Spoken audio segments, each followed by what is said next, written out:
President Bashar al-Assad sent a letter to President Rafael Correa of Ecuador. The Deputy Foreign Minister, Dr. Mikdad, delivered the letter to the Ecuadorian Foreign Minister, who asked him to convey the greetings of the Ecuadorian President to President al-Assad. He asserted support for Syria against any foreign military intervention or threats. Al-Mikdad briefed him on developments in Syria and the campaign against Syria for its resistance to the plots against this region.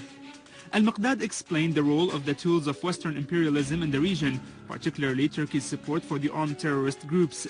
He stressed Syria's steadfastness and President al-Assad's efforts to foil this conspiracy and those in the Gulf region who stand behind it to threaten Syria's security and stability. Russian Prime Minister Dmitry Medvedev announced shortly before his visit to Paris that France's support for the so-called Syrian coalition violated the international law. He said no country should try to change the political system of any other country by force. Medvedev renewed Russia's call for solving the crisis politically through dialogue. He asserted that the desire to recognize any other political force as a sole representative of another country is an uncivilized act. He called attention that the Syrian opposition should try to come to power in a legitimate way and not through weapons supplied by other countries. He asserted that Russia's military cooperation with Syria remained compatible with international law. He added that according to the principles of international law approved by the UN in 1970, no country should try to change the system of another country by force. In Damascus suburbs, an armed terrorist group assaulted El Tobe Mosque, several shops and residential houses on the Factories Road in Deir. The terrorists also attacked neighboring buildings, creating holes in walls among houses to facilitate their escape. The Syrian Arab Army forces found while chasing terrorists in Deir Farms a factory for manufacturing explosive devices and a tunnel to store arms and ammunition. The army also freed tens of civilians abducted by the terrorists and kept in Deir Farms. The army units inflicted heavy losses upon the terrorists, killing and injuring many of them in Bab al-Hadid area in Deir. In Damascus suburbs, a Syrian Arab Army unit clashed with a terrorist group in al-Husayniya in Sayyida Zainab neighborhood, eliminating all its members. The unit also destroyed a vehicle equipped with a Doshka machine gun and confiscated ammunition and weapons the terrorists used in their aggression on the inhabitants and the law enforcement troops. Among the killed terrorists was the leader of the group named Muhammad al-Batal. A Syrian Arab Army unit clashed with an armed group in Aghbeir Square in Arbin town in Damascus countryside, killing and wounding several members of the group. In Aleppo, a Syrian army unit killed tens of terrorists in a series of operations in various areas. The army destroyed a field hospital where terrorists took shelter, in addition to 2 anti-aircraft machine guns and 6 Doshka-equipped cars in Badin roundabout. Another unit destroyed 5 cars and a bus carrying terrorists and arms near Al-Kindi hospital.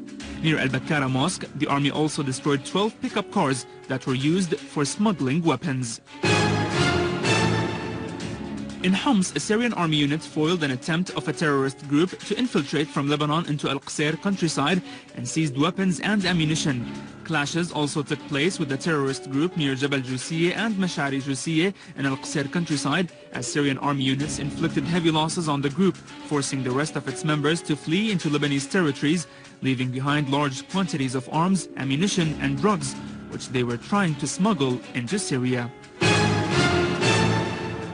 In Deir Ezzor, a Syrian Arab Army unit targeted a terrorist group to the east of Al-Rawda Mosque in Al-Jbeili. Muhammad Abdul Salam Al-Haj Naif from what is called Al-Aziz Brigade was identified among the dead terrorists. Meanwhile, another unit targeted an armed terrorist group at Al-Aridi neighborhood. In Al-Rahbe Castle, army units destroyed 3 cars, killing the terrorists from Al-Nusra front who were inside them. In Al-Mayadin, an army unit destroyed 9 cars equipped with machine guns. Syrian army units attacked terrorist groups of Al-Qaeda who committed savage crimes in the Damascus countryside.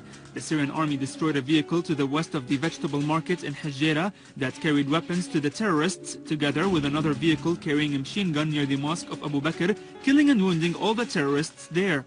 Another unit of the Syrian army clashed with terrorist groups and destroyed their weapons in the area of Sayyida Zainab. In Al-Diabiyah, Syrian army units killed and wounded members of another terrorist group and destroyed their weapons.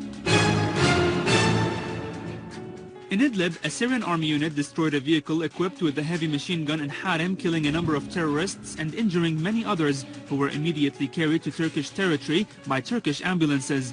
Another unit of the army clashed with an armed terrorist group near Wadi Dayf in Ma'arat al-Nu'man, killing a number of terrorists and wounding others, while 2 soldiers of the Syrian army were injured. In Homs, a Syrian army unit attacked terrorist groups in al-Khalidiyya quarter, killing and wounding a large number of them. The dead terrorists included 6 Saudi nationals and 3 Libyans. In Deir Ezzor, Syrian army units killed terrorists from Al-Qaeda organization in the quarters of Al-Jbele and Sheikh Yassin. In Latakia, Syrian army units confiscated amounts of weapons and ammunition, some of which were Israeli-made, when they stormed one of the hideouts of Al-Qaeda terrorists in the quarter of Al-Tibyat. The weapons included automatic guns and Israeli-made offensive bombs, smoke bombs, and machine gun ammunition. In Al-Quneitra, security forces clashed with Al-Qaeda terrorists who spread panic in the villages of Jbat al-Zayt and Tranja, inflicting heavy casualties among them. The dead included a terrorist leader of the so-called grandsons of the Prophet. He was called Al-Janani. Several other terrorists were killed and wounded with him. Participants in the workshop of non-government organizations and the activation of their role in the society, held in the People's Assembly, discussed participatory work in various governmental and non-governmental sectors, in addition to the strategic vision of the new draft law of non-government organizations. The participants stressed the activation of the role of these organizations to serve the higher interests of the society as an active participant in the development process. Money from these organizations and societies would be spent on social programs of good administration and governance.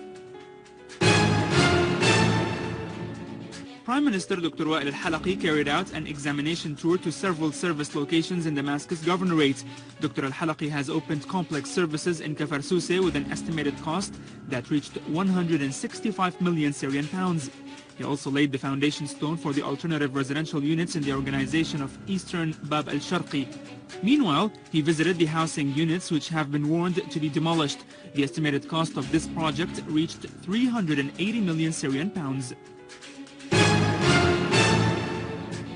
The Minister of Electricity, Imad Khamis, asserted that the attacks by Al-Qaeda terrorists on the gas lines in Deir Ezzor led to the stoppage of a number of power-generating equipment with a total capacity of 1,500 megawatts and the delay of the process of reducing rationalization of energy.